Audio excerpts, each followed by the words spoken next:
especially in this particular occasion. We are with আমাদের সাথে আরো এখানে উপস্থিত আছেন আমাদের নার্স বৃন্দরা উপস্থিত আছেন, আমাদের মিডওয়াইফরা উপস্থিত আছেন, উপস্থিত অন্যান্য সুধীবৃন্দরা আছেন, উপস্থিত প্রিয় সাংবাদিক ভাইরা আছেন, সকলকে আন্তরিক শুভেচ্ছা ও আসসালামু আলাইকুম। আমি খুবই আনন্দিত, গর্বিত যে আজকের এই ধরনের একটি সুন্দর আয়োজনে উপস্থিত থাকতে পেরেছি। আমি বলতে চাই যে এটা আপনারা জানেন, মার্চ মাস আমাদের জন্য খুবই একটি গুরুত্বপূর্ণ মাস। অনেক গুরুত্বপূর্ণ ঘটনা, ইতিহাস এই মার্চ মাসের সাথে জড়িত। এই মার্চ মাসে আমরা 7ই মার্চ জাতির জনক বঙ্গবন্ধু শেখ মুজিবুর রহমানের ডাক শুনেছি, স্বাধীনতার কিভাবে যুদ্ধ হবে, কিভাবে দেশ স্বাধীন করব, আমাদের কি প্রয়োজন, সকল দিক নির্দেশনা এই 7ই মার্চে উনি দিয়েছেন। এবং গতকালই জাতির জনক বঙ্গবন্ধুর 101তম জন্মবার্ষিকী আমরা উদযাপন করেছি একটি বর্ণাঢ্য অনুষ্ঠানের মাধ্যমে, যেখানে মাননীয় প্রধানমন্ত্রী শেখ হাসিনা, মালদ্বীপের রাষ্ট্রপ্রধান, আমাদের রাষ্ট্রপ্রধান উপস্থিত ছিলেন। এই মার্চ মাসে 26শে মার্চ আমাদের স্বাধীনতার ঘোষণা জাতির জনক দেয়। অনেক গুরুত্বপূর্ণ এই মাস, তাই আমি এই মাসে প্রথমে স্মরণ করবো জাতির জনক বঙ্গবন্ধু শেখ মুজিবুর রহমানকে, ওনার পরিবারের সকল শহীদ সদস্যবৃন্দদেরকে, স্মরণ করব সকল মুক্তিযোদ্ধাদেরকে, যাদের রক্তের বিনিময় এই বাংলাদেশ আমরা পেয়েছি, এই ভূখণ্ড আমরা পেয়েছি, আমরা স্বাধীন হয়েছি, মাথা উঁচু করে পৃথিবীতে দাঁড়াতে পেরেছি। আমাদের স্বপ্ন আমরা প্রত্যেকে বাস্তবায়ন করার সুযোগ পেয়েছি, আমরা চেষ্টা করছি। আমরা আরো স্মরণ করব আমাদের এই কোভিড যুদ্ধে যে সমস্ত আমাদের প্রিয় ডাক্তাররা, নার্স বৃন্দরা, অন্যান্য যারা স্বাস্থ্য সেবায় জড়িত ছিলেন এবং অন্যান্য বাহিনীর, অন্যান্য সংস্থার যারা জীবন দিয়েছে, মৃত্যুবরণ করেছে কোভিড আক্রান্ত হয়ে, তাদের সকলের আত্মার মাগফিরাত আমরা কামনা করি। আমাদের নিজেদের অনেক আপন লোক আমরা হারিয়েছি, তাদের আত্মার মাগফিরাত কামনা করি। ইভেন গণমাধ্যমের অনেক ব্যক্তিরা জীবন দিয়েছে, তাদের আত্মার মাগফিরাত কামনা করি। আমরা জানি এই বাংলাদেশ, যেটা আগে ইস্ট পাকিস্তান ছিল, পাকিস্তানি বাহিনীরা, পাকিস্তানি সেই গোষ্ঠী বাঙালি জাতিকে একটি কলোনি বানিয়ে রেখেছিল, এবং যেখানে আমাদের কোনো সামাজিক, রাজনৈতিক, অর্থনৈতিক কোনো অধিকার ছিল না। মাত্র 10% লোক, আজকে আমাদের যারা এখানে সচিব মহোদয়রা বসে আছেন, সারা 25 বছরে 1-2জন সচিব হয়েছে কিনা সন্দেহ। মাত্র 10% লোক চাকরিতে ছিল, আর 90% লোক পাকিস্তানিরা ছিল সিভিল সার্ভিসে। আর্মিতে 15%-এর বেশি ছিল না, আর 85% পাকিস্তানিরা ছিল। অথচ বাঙালিরা মেজরিটি ছিল। অর্থনৈতিক ভাবে বাংলাদেশ থেকেই সম্পদ আহরণ হতো এবং সেটা ব্যয় হতো পাকিস্তানের উন্নয়নের জন্য। এই সমস্ত বৈষম্যর বিরুদ্ধে যিনি ডাক দিয়েছিলেন, সেই হলো জাতির জনক বঙ্গবন্ধু শেখ মুজিবুর রহমান, 1000 বছরের শ্রেষ্ঠ বাঙালি, যিনি বাঙালি জাতিকে প্রথম মুক্তির স্বাদ দিয়েছেন। এর আগে বাঙালি জাতি কখনোই স্বাধীন ছিল না। বঙ্গবন্ধুই প্রথম বাঙালিদেরকে স্বাধীন করল এবং স্বপ্ন দেখাতে শিখালো, কিন্তু বেশি দিন কাজ করতে পারেনি। আপনারা জানেন, মাত্র 3 বছর কাজ করে এই দেশ যুদ্ধ বিধ্বস্ত দেশকে একটি পর্যায়ে নিয়ে এসেছিল। যারা স্বাধীনতার বিরোধী চক্র, যারা আমাদের মা বোনদের ইজ্জত নিয়েছে, আমাদের দেশের মানুষকে হত্যা করেছে, তারাই বঙ্গবন্ধুকে সপরিবারে হত্যা করে। এবং সেই থেকেই দেশের উন্নয়ন কিছু কালের জন্য আমরা দেখেছি সীমিত হয়ে যায়। জাতির জনকের কন্যা শেখ হাসিনা হাল ধরেন।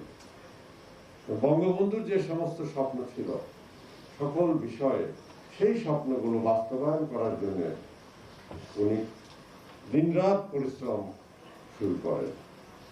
এমন কোনো দিক ছিল না যে বঙ্গবন্ধু উন্নয়নের হাত যেখানে ছোঁয়া লাগায়নি।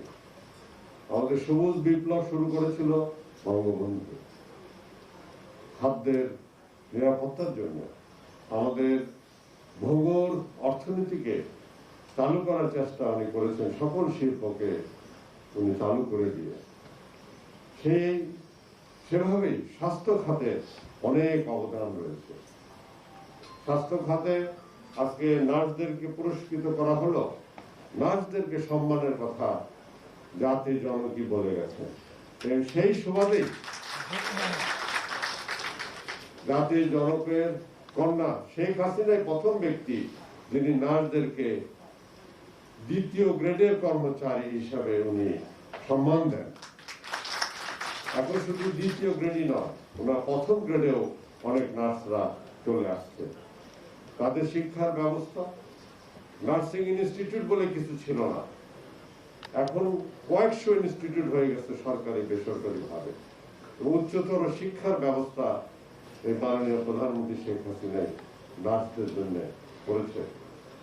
এবং চাকরি, আমরা যখন সরকারে প্রথমবার যখন আসি, আমরা যখন কাজ করার সুযোগ পাই, তখন নার্স ছিল আমাদের 20,000 মাত্র, সরকারিভাবে 20,000 রেজিস্টার্ড নার্স ছিল।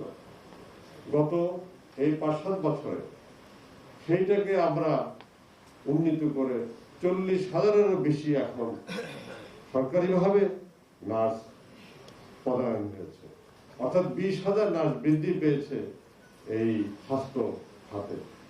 এই যে মিডওয়াইফ তো বাংলাদেশে ছিলই না। মাননীয় প্রধানমন্ত্রী প্রথম এই মিডওয়াইফ শুরু করে এবং তাদেরকে নিয়োগের ব্যবস্থা করে। আজকে নার্সিং সেক্টর এগিয়ে যাচ্ছে এবং স্বাস্থ্য বিভাগের মূল কাজটি নার্সরাই করে থাকেন। এখানে স্বাস্থ্য বিভাগে অনেক কিছু প্রয়োজন হয়। একটা চিকিৎসা দেওয়ার জন্য একটা হাসপাতাল লাগে, চিকিৎসা দিতে গেলে যন্ত্রপাতি লাগে, চিকিৎসা দিতে গেলে ওষুধ লাগে, এবং চিকিৎসা দিতে গেলে বিশেষজ্ঞ ডাক্তারের পরামর্শ লাগে। তারপরে কি? তারপরে রুগীকে কে, একটা বিল্ডিং তো আর রুগীকে সেবা দিতে পারে না, একটা যন্ত্র তো একটা রুগীকে সেবা দিতে পারে না। সার্বক্ষণিক সেবা, রুগীর পাশে থেকে নিজের জীবনের ঝুঁকি নিয়ে কে কাজটি করে, এখনো কে কাজটি করে, কোভিডের সময় কে কাজটি করে, কে জীবনের ঝুঁকি নেয়, সে হলো একজন নার্স। কাজেই নার্স যে 70% এই স্বাস্থ্যসেবা কাজ করে, এটা অবাক হওয়ার কোনো বিষয় না। আগামীতে 70 কেন, এটা আরো বেড়ে যাবে, এটা 80% চলে যাবে। এই নার্সরাই জায়গা এই সেবায় চলে আসবে। আমরা জানি এই বাংলাদেশে স্বাস্থ্যসেবার পাশাপাশি আমাদের যারা মহিলা আছেন, আমাদের মা বোনেরা আছেন, তাদের খুব সুযোগ সুবিধা ছিল না, এটা আমরা জানি। এখনো যে 100% তারা সমকক্ষ হয়ে গেছে পুরুষদের, সেরকম নয়। কিন্তু যিনি বাংলাদেশে আমাদের মেয়েদেরকে যে সঠিক জায়গায়, তাদেরকে সম্মানের জায়গায় যিনি নিয়ে যাচ্ছেন, তিনি হলেন বর্তমান প্রধানমন্ত্রী শেখ হাসিনা। আজকে আপনারা লক্ষ্য করবেন যে বয়স্ক ভাতা, বিধবা ভাতা কে দেয়? শেখ হাসিনা দেয়। মাতৃত্বকালীন ভাতা কে দেয়? শেখ হাসিনা দেয়। মাতৃত্বকালীন ছুটি 6 মাস বাড়িয়েছে, 6 মাস দেয়, কে দিয়েছে? শেখ হাসিনা দিয়েছে। শিক্ষা খাতে বিনামূল্যে বই, বিনামূল্যে লেখাপড়া, সেই ইন্টারমিডিয়েট পর্যন্ত বা গ্রাজুয়েশন পর্যন্ত এই ব্যবস্থা কে করেছে? শেখ হাসিনা করেছে। আজকে চাকরির বিষয় কোনো বৈষম্য নাই। আজকে চাকরির বিষয়, সেনাবাহিনীতে চাকরি আছে মেয়েদের, পুলিশ বাহিনীতে আছে, জাজ সাহেব আজকে জজ হচ্ছে মেয়েরা, পুলিশের আইজি হচ্ছে মেয়েরা, পুলিশের এই বিভিন্ন পর্যায়ে, আর মেয়েরা আর্মিটা জেনারেল পর্যন্ত পৌঁছে গেছে। এবং সর্বক্ষেত্রে মেয়েদের সুযোগ সুবিধা করে দিচ্ছে মাননীয় প্রধানমন্ত্রী শেখ হাসিনা। শিক্ষা খাতে এখন, চাকরি খাতে, প্রাথমিক শিক্ষা খাতে 60% যে চাকরি মহিলাদের জন্য, এটা আপনাদের জানা দরকার। ইভেন রাজনীতিতেও আজকে মহিলারা এগিয়ে আসছে, তারা অনেক বলিষ্ঠ ভূমিকা রাখছে। আমাদের পার্লামেন্টে 65টা সিট হলো মেয়েদের জন্য রিজার্ভ করা আছে, যেটা আগে কম ছিল। সব দিকে এগিয়ে যাচ্ছে। কারণ যদি কিনা আমাদের মেয়েদেরকে সঠিক জায়গায় নিতে হয়, যদি তাদেরকে ক্ষমতায়ন করতে হয়, ওমেন এম্পাওয়ারমেন্ট করতে হয়, তাদেরকে শিক্ষা দিতে হবে। শিক্ষার কোনো বিকল্প নাই। শিক্ষা দিলে তারা নিজেরাই নিজেদের জায়গা করে নেবে এবং তাদের একটা প্রোটেকশন দিতে হবে, যেটা রাষ্ট্রীয়ভাবে শেখ হাসিনা দিয়ে যাচ্ছে। একটা প্রোটেকশনের দরকার, ল প্রোটেকশন দরকার। আমরা এখনো দেখি যে অনেক জায়গায় বৈষম্য আছে, আমরা অস্বীকার করবো না, বৈষম্য আছে। বৈষম্য আমাদের গ্র্যাজুয়ালি দূর করতে হবে, আমাদের সেই মানসিকতা চেঞ্জ করতে হবে, তবে বৈষম্য দূর হয়ে যাবে। আমাদের, আপনারা দেখেন যে আমাদের মায়েরা ঘরের কাজ করে, পাশাপাশি সে অন্য তার কর্মক্ষেত্রেও তাদের যেতে হচ্ছে। আজকে ঘরের যে কাজটা করে তার কোনো মূল্যায়ন হয় না, জিডিপিতে মূল্যায়ন হয় না। কিন্তু আজকে এই বিষয় নিয়ে বিশ্বজুড়ে আলোচনা হচ্ছে যে ঘরের যে কাজটি মায়েরা করে থাকে, সেটা ধরলে পরে আমাদের যে বর্তমান জিডিপি আছে তার দ্বিগুণ হয়ে যাবে জিডিপি, যদি ওইটাকে আমরা ভ্যালুয়েশন করি। কিন্তু সেটা আমরা ভ্যালুয়েশন করি না। কাজেই আমরা সঠিক পথে আছি। আমাদের দেশের মেয়েরা সুযোগ পাচ্ছে, আরো সুযোগ পায়, এবং তারা ভালো করে দেখাচ্ছে। এই বড় বড় এন্টারপ্রেনাররা হচ্ছে, ব্যবসা বাণিজ্যতে চলে আসছে। গার্মেন্টস সেক্টরের 80% এমপ্লয়মেন্ট তারা জেনারেট করছে, এবং 80% এক্সপোর্টও গার্মেন্টস সেক্টর থেকে আসে। অর্থাৎ মেয়েরাই বাংলাদেশের 80% ফরেন কারেন্সি আর্ন করতেছে। আমাদের দেশে খেলাধুলার মধ্যে মেয়েরা পিছিয়ে নাই। নারীরা আন্তর্জাতিক পর্যায়ে নাম করেছে। সে ক্রিকেটে, ফুটবলে তারা চ্যাম্পিয়ন হয়েছে, যেটা ছেলেরাও পারে নাই, মেয়েরা সেটা পেরেছে। আমি বলতে দ্বিধা করবো না, মেয়েরা কিন্তু কর্মী হিসাবে ভালো, ছেলের থেকে তুলনামূলক ভাবে। তারা মোর অনেস্ট, তারা বেশি অনেস্ট, তারা ডেডিকেটেড, তাদের সহ্য ক্ষমতা অনেক বেশি পুরুষদের থেকে। ভালো কর্মী। দুর্নীতি তারা, মহিলারা বেশি দুর্নীতি করে না, দুর্নীতি পুলিশরা বেশি করে। তাদের এইদিকে যদি আমরা তাকাই যে তারা স্যাক্রিফাইস করে আসছে, স্যাক্রিফাইস যারা করতে পারে তারাই জয়লাভও তারাই করতে পারে। কাজে এগিয়ে যাচ্ছে। সমাজে কিছু পরিবর্তন অবশ্যই আসতে হবে। মাইন্ডসেট এখনো আমরা ট্যাবু আছে যে আমাদের একটা ছেলে সন্তান হলে আমাদের দেখাশোনা করবে। মেয়েও আসলে বাপ মানে মেয়েরাই বেশি দেখাশোনা করে ছেলেদের থেকে। কাজে এই পরিবর্তনগুলো আস্তে আস্তে আসবে। আমাদের এই মাইন্ডসেট, সোশ্যাল ট্যাবু, এগুলো আস্তে আস্তে পরিবর্তন হবে। হচ্ছে অলরেডি। আমাদের যে চাইল্ড ম্যারেজ, শিশু যে এখনো অনেক নির্যাতনের কাহিনী আমরা দেখি, এবং আমাদের যে বাল্য বিবাহ যেটা আছে, এই বাল্য বিবাহকে কমাতে হবে। তাহলে পরে আমি মনে করি আমাদের মেয়েদের প্রতি একটি বিরাট, আমরা মনে করি আমরা একটা বিরাট ভূমিকা রাখলাম, তাদের একটা বিরাট অন্যায় থেকে আমরা রক্ষা করলাম। এই দিকেও আমাদেরকে খেয়াল রাখতে হবে। আমি পরিশেষে বলতে চাই যে আপনারা জানেন দেশে করোনা চলছে, করোনা এক মহামারী, বিশ্বজোড়া করোনায় বিপর্যস্ত হয়ে গেছে অর্থনীতি, লক্ষ লক্ষ লোক মৃত্যুবরণ করেছে। প্রায় এখন আমি জানি না ফিগারটা কত, ওয়ার্ল্ডের মৃত্যু প্রায় 30 লক্ষ আমার মনে হয় কাছাকাছি চলে গেছে। কোটি কোটি লোক আক্রান্ত হয়েছে, কিন্তু বাংলাদেশেরও অনেক লোক আক্রান্ত হয়েছিল। আমরা মাননীয় প্রধানমন্ত্রীর গাইডেন্সে আমরা স্বাস্থ্য সেবাকে আমরা অনেক করোনা মোকাবেলার জন্য আমরা অনেক উন্নয়ন করেছি।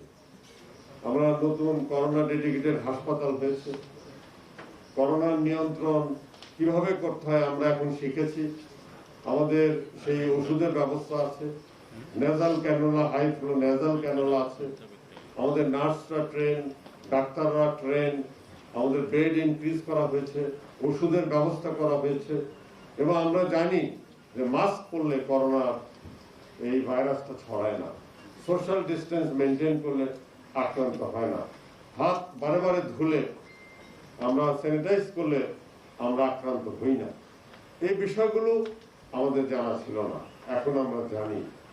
এখন আমরা এই বিষয়গুলো জানি, চিকিৎসাটাও জানি, সংক্রমণ থেকে রক্ষা, নিজেকে বাঁচিয়ে রাখার যে উপায়গুলো আমরা জানি।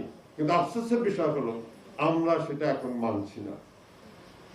সব জেনেও আগে আমাদের জানা ছিল না, এখন আমরা জানি, কিন্তু এখন আমরা মানছি না। আমরা না মানার কারণে আজকে সংক্রমণ বেড়ে এসে 8-এ উঠে গেছে, যেটা 2-এ নেমেছিল, আজকে মৃত্যুর হারও বেড়ে গেছে, যেটা 5-এ ছিল 500 পর্যন্ত নেমে গেছিল, আজকে আমরা দেখেছি গত 2 দিন আগে 26-এ উঠে গেছিল, গতকাল একটু কম ছিল 11, আজকেরটা এখনো হাত পাইনি। আমরা করোনা কন্ট্রোল করছি বিদায়ী দেশের ইকোনমি ভালো আছে, দেশের মানুষ শান্তিতে এখনো আছে, দেশের রেমিটেন্স আসতেছে, চাকরি বাকরি এখনো আছে, লোকের শিল্প এখনো চালাতে পারছে। কিন্তু করোনা যদি কন্ট্রোলে না থাকে তাহলে পরে কিন্তু আমাদের অবস্থা ভালো থাকবে না, অর্থনীতির অবস্থা ভালো থাকবে না, সামাজিক অবস্থা ভালো থাকবে না। কাজে আমি আহ্বান করব, করোনা বাংলাদেশ থেকে এখনো কিন্তু যায় নাই, আপনারা স্বাস্থ্যবিধি মেনে চলুন, নো মাস্ক নো সার্ভিস এই পলিসি মেনে চলুন, আপনারা সামাজিক দূরত্ব বজায় রাখেন, বিয়ে শাদীর অনুষ্ঠান, ওয়াজ মাহফিল, অন্যান্য যেগুলো আছে এগুলো সীমিত করুন এবং স্বাস্থ্যবিধি মেনে করুন। এখনো বেড়াবার সময় হয় নাই সেভাবে, আপনারা আরেকটু ধৈর্য ধরুন, আপনারা বেড়াবার সময় পাবেন, বেঁচে থাকলে সকলেই বেড়াতে পারবে। কিন্তু আমরা করোনা আক্রান্ত হয়ে যদি বেঁচেই না থাকি তখন আর কেমনে আমরা বেড়াবো, কেমনে আমাদের পরিবারকে দেখাশোনা করব, দেশকে আমরা দেখাশোনা করব। এই জন্য এই আয়োজনে আমি 2-4টি কথা বললাম। আমি ধন্যবাদ জানাই এই ওমেন এন্টারপ্রেনিয়ারদেরকে এই আন্তর্জাতিক নারী দিবসে এই আয়োজনের জন্য, এবং যারা আজকে যারা পুরস্কৃত হলেন 10 জন বিভিন্ন হাসপাতালে, তাদেরকে আমি ধন্যবাদ জানাই। একটু বসেন, আপনাদেরকে ধন্যবাদ জানাই। ওমেন এন্টারপ্রেনিয়ার যারা ইন্টারন্যাশনাল এই আন্তর্জাতিক মাতৃ দিবসে পুরস্কৃত করলেন আমাদের নার্সদেরকে। কাজেই বিশেষ করে এই যে এন্টারপ্রাইজ আছে প্রমিসকোর মৌসুমী ইসলাম, ওনাকে ধন্যবাদ জানাই এই আয়োজনের জন্য। আমাদের নার্সদেরকে সম্মানিত করার জন্য, অনুপ্রাণিত করার জন্য। আমরা আশা করি আমাদের নার্সরা অনুপ্রাণিত হয়েছে এবং আগামীতে তারা আরো ভালো সার্ভিস দেবে, আরো সেবা করবে ভালোভাবে এবং প্রত্যেকেই এই একটা সেবা, একটা ফল কিন্তু একজনের নয়, সকলে মিলে কাজ করেছে বিধায় কিন্তু ভালো রেজাল্ট আপনি করতে পেরেছেন। কাজে এই সম্মাননা শুধু আপনার একা নয়, সমস্ত নার্সদের, সমস্ত হেলথ সেক্টর থেকে। আপনাদের সকলের সুস্বাস্থ্য, সুন্দর জীবন কামনা করে করোনা থেকে আপনারা ভালো বেঁচে থাকুন এবং ভালো থাকুন। সকলকে ধন্যবাদ জানিয়ে আমার কথা এখানে শেষ করছি। জয় বাংলা, জয় বঙ্গবন্ধু।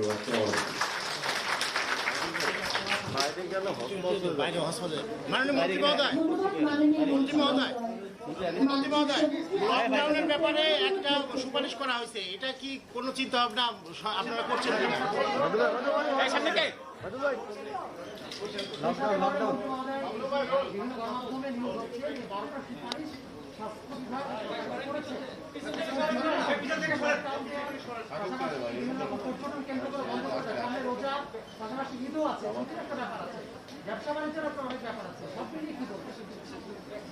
আপনারা জানেন আমার বক্তব্যেই তো আমি অনেক কিছু তুলে ধরেছি।